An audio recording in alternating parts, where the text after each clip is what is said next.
Let us all say amen. Amen. It's truly a blessing to be in the house of the Lord once again.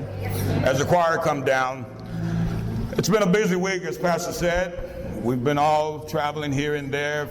You may have missed me for a couple of Sundays. I've been on the road preaching elsewhere. God is moving in a mighty way. He's strengthening us each and every day in His Word. Let us pray. Father, we bow down, thanking Thee, O God, for all of Thy many blessings. Father, I thank You for blessing me with the message for today. Father, thank You for allowing me to wake up this morning. Watch over me as I travel up and down the dangerous highways. Father, I thank You for watching over my brother-in-law, Brother James King, who's in the hospital. I had to travel to Little Rock yesterday. Father, as You continue to watch over and bless him and keep him, and bless others that are in the hospital. Bless those that are under the sound of my voice. Father, I ask that they touch them today so that they will receive the word that You have given me to deliver. And Father, I ask that You forgive me for all of my sins. And I repent and cleanse me and sanctify me and anoint me with the word that You would have me to deliver. And let me be the vessel for You. In the name of Jesus we pray. Amen.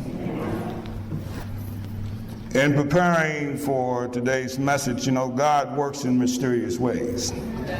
You have a tendency, you can start on the journey, and then, of course, when God intervenes, He has a tendency to take you to a different direction. If you would stand while we read, I'm going to read to you from 2 Kings 20th chapter and the first verse. You may want to leave your Bible there. We're going to basically talk about that particular chapter. I may touch on some other ones, but you can make note of those. But I want to read to you the first verse of the 20th chapter of 2 Kings.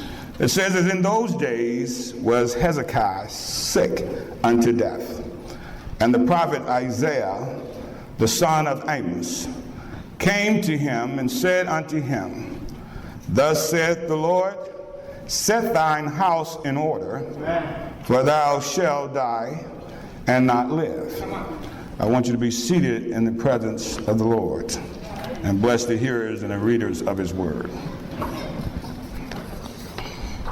To our great Pastor Moore, our First Lady, Minister Williams, Minister Haynes, Minister Womack, Minister Perkins, and Minister Stevens, Minister Thompson, our deacons, ushers, members, and guests. Now, this particular scripture basically has to deal with a man named Hezekiah. Now, Hezekiah was a king at the time, and he was involved in a major battle with the Assyrians. And Hezekiah was at a time where he was the king and he had no heir to his throne. So when Hezekiah got the message from Isaiah, who had also brought him messages before that were also prophecy that were true, he began to become a little bit perplexed by the idea that he was going to die. And at that time, he did something that we all should do. If you look at the second verse, he said, "Then he turned his face to the wall and prayed unto the Lord, saying, I beseech Thee, O Lord, remember now how I have walked before Thee in truth and with a perfect heart, and have done that which is good in Thy sight." And Hezekiah wept sore. Now, when you read this, you may think, well, okay, what is with him turning his face to the wall?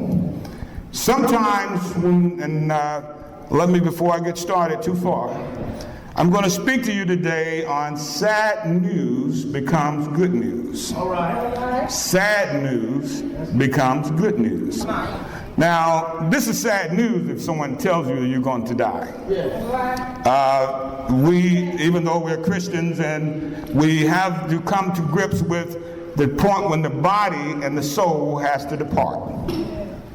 That's what death is all about. It's a separation of the body from the spirit. Yes. And the soul separates the body. Now, Jesus, if you remember in the Garden of Gethsemane, he had that same problem because he wanted that cup to be passed from him because he too had to deal with the complexity of death. Now, as we live, we all must die. Yeah. And we all must have to come to grips with what is going to be our ultimate destiny. How long is it going to be? How painful is it going to be? And what's going to happen when it happens? But none of us really knows that. And see what happened here when Hezekiah turned his face to the wall, and after Isaiah had informed him of this, he then turned and found some sense of privacy by looking at the wall. And he was trying to grasp and to talk to God, because here's someone in my front of me. I'm going to turn around so I can get with God. He couldn't really go to a closet in order to pray because he was at a point in time, at the point where he told him, and he really didn't have that option. But sometime we're going to have to turn and face God and face a wall or face our pillow or put our heads underneath the cover in order to talk to God when we get bad news. So we understand that bad news is bad news. It's not going to get any better unless something good happens. And see, there was a miracle that had to happen in order for this message that he had gotten from Isaiah to change. Now, if you look a little bit farther, you see in verse 4, he said, "And it came to pass, afore Isaiah was gone out into the middle court, that the word of the Lord came to him, saying, Turn again and tell Hezekiah, the captain of my people, thus said the Lord, the God of David, thy father, I have heard thy prayer. I have seen their tears. Behold, I will heal thee. On the third day thou shalt go up unto the house of the Lord. And I will add unto thy days 15 years. Amen. And I will deliver thee and this city out of the hand of the king of Assyria. And I will defend this city for mine own sake and for my servant David's sake." Now, God is he's basically given a death sentence to Hezekiah. That was the bad news. But now, if you recall Hezekiah, he wept sorely. Now, a lot of people may say, well, was he basically getting to a point where he was feeling weak? And was he feeling like God had forsaken him? But the weeping, according to my research, shows that he was weeping not because of the fact that he hated to die, but because of the things that he had not gotten in place before dying. He had not gotten his house in order because he realized that I don't have an heir to my throne. My son has not been born. So if I were to die today, it would throw it up in all chaos. Now, we all know what happened in Iraq when Saddam Hussein was killed. You see how much chaos is going on in Iraq today. Now, that's Syria and Assyria. Those are some of the same folks that are having fighting today. So there still is not any peace in that land just yet.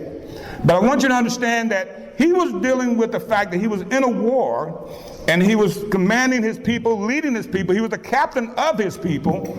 And see, God basically says, since you're the captain, I'm going to extend your time. Now, you notice God didn't change this death sentence. He just gave him a little bit more time. Amen. So some of us are going to get bad news, and you're going to find that this bad news may be terminal, but at the same time, you can turn to God and turn to your wall and ask for more time. Yeah. So you see, you have to understand that prayer was the only thing that saved Hezekiah. If it wasn't the fact that he took the moment to isolate himself and look at that wall and talk to God, even though Isaiah had told him a lot of things that had come true. And he knew that if Isaiah